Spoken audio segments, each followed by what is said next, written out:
Back at the beginning of lockdown, I did this interview with James, one of our regular Manor Park members, and James shared the changes to his working life within the NHS as a result of COVID. He also shared what his faith means to him, how he became a Christian, and the difference that his faith makes in his day-to-day working life. So enjoy listening to the interview and hearing what James had to say. Hi James, it's great to meet with you in this way. Thanks for giving up your time to share a little bit about who you are and your work situation and what's going on at the moment. So why don't you just start, James, by telling us a little bit of your background, who you are and where you've come from. Okay, well, my name's James Leadham. I live in Worcester with my wife and daughter, and we attend Manor Park Church, hence the interview today. My background, I grew up in not far from here, actually in Warwickshire, and had the privilege of being brought up in a loving Christian family, and so I was introduced from a young age to the God of the Bible, and for as long as I can remember, I've always been fascinated by the fact that God chose to reveal Himself through the person of Jesus Christ, and that we can get to know God. And as I was growing up, and all my life actually, I've always known the joy of peace and forgiveness that Jesus won for us, which helps when we don't always live up to God's standards.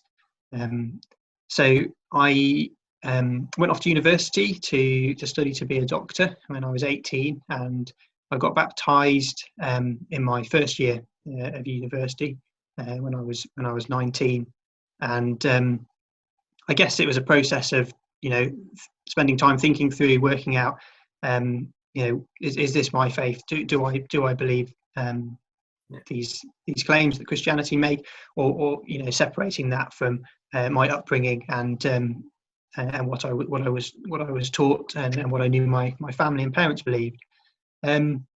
Throughout my 20s and 30s, I basically devoted my life to learning and studying medicine, and I ended up specialising in anesthesiology, or at least that's what most people term it around the world. In the UK, that's more familiar known as being an anaesthetist, so the kind of doctor that puts people to sleep and then wakes them up when they're having their operations. And I've been doing that as a consultant anaesthetist for about the last 5 years in Worcester and Redditch, and I enjoy my job. I enjoy being able to work as part of a team and helping people through surgery to get better. So that's my usual job. Obviously, the times we're living in now are very, very unusual, very, very bizarre for all of us, and we're all having to make various adjustments.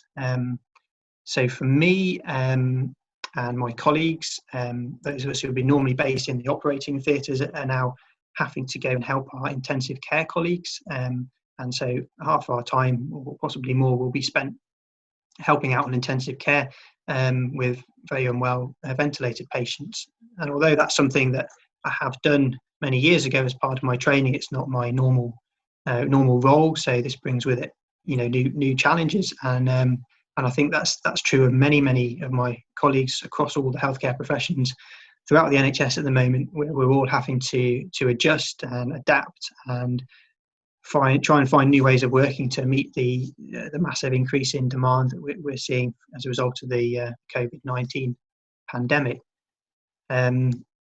Sorry, Mike. Yeah. Yeah. So that's a big change then for you in that sense. You're really on the coalface, so to speak, in the NHS, in the hospitals, seeing patients come in with COVID-19. How are you feeling about that yourself? Is it caused anxiety? Has it caused worry? Obviously, you said you've got a wife and a young child. How do you feel about then going home after a day's shift? So there are obviously personal anxieties that I feel and I face, both in the workplace. Obviously, just having to wear a lot more of the protective equipment and things, and that makes communicating with everyone, makes the job so much harder to do. everything's more difficult, and obviously concerned not just for my own well-being, but I don't want to aerosolize the virus around and cause problems for my colleagues and my staff, so the whole wider team. So that is a concern and a pressure, I guess, that we're coping with. But the more routine this becomes, and the more well practiced we get, the better at it we get, and I think the more easy that is starting to become. My wife, I think she'd probably use the garden hose if I'd allow her to. But at the moment, I'm just being careful when I come home to put all my work stuff aside, and then pretty much the first thing I do is wash my hands and have a shower when I come into the house. So yeah, it's a concern, and it is hard for my wife as well. But yeah, obviously a lot of people facing similar situations, and at the moment, at least, I'm able to be in the same house. I know colleagues who, for various reasons, have actually had to be separated from their families, which is like an added burden. So I'm happy enough, although it is more difficult, and the atmosphere at work, I think, is increasingly tense, just because of the uncertainty. This thing's unraveling. We feel like we're very much at the bottom of the hill, so to speak. We haven't seen the same massive surge that we know has happened in London, but we get a sense that it's definitely coming our way. So there's apprehension around that. So there's that feeling that the storm's on its way, and this is indeed maybe more of the preparation stage, ready for that storm when it comes. So would you say, you shared, I guess, a lot more about your personal feels. Would you say that your work colleagues are anxious and fearful of this virus, or are they more nervous about the increased workload? It's probably a combination of the two. I mean, it's reassuring that if you're fit and healthy and younger, then your chances of actually becoming seriously unwell with this virus are relatively low, less than 1%. So I think most of us, although obviously we don't want to catch the virus, it's not like working with, say, something like Ebola, where if you catch it, 50-50 chance that you're not going to survive catching it. So there's a difference in that regard, and also they're all professionals. So it's a question of, you just do your job, you do it to the best of your ability, and you do it well. So there's very much that mentality, which I think is helping some people. But yeah, underneath that there is fear, because we don't want to pass it on to our colleagues or friends and family, people that we love. Right. So I guess to sum it up, maybe then, you shared at the beginning that you're a Christian, you're part of a local church in Worcester. What difference do you feel your faith in Jesus makes in facing coronavirus in the hospitals, in the NHS? And what opportunities does it give you amongst other staff to display and to show your faith, maybe even? Well, it's a great question, and maybe my answer will be different if you asked me again, like further into the pandemic.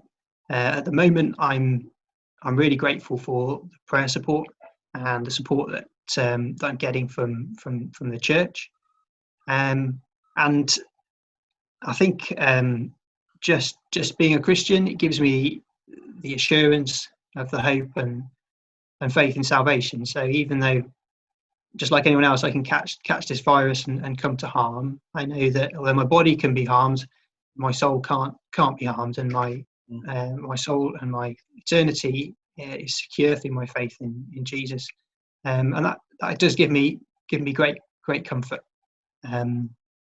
So I think that's probably the main thing, and just learning to trust in the promises in the Bible that stand. Listening to the sermons online last week, it was from 1 Thessalonians, I think it was chapter 4, was it was just really reassuring to have that to lean on and to give strength and comfort to me.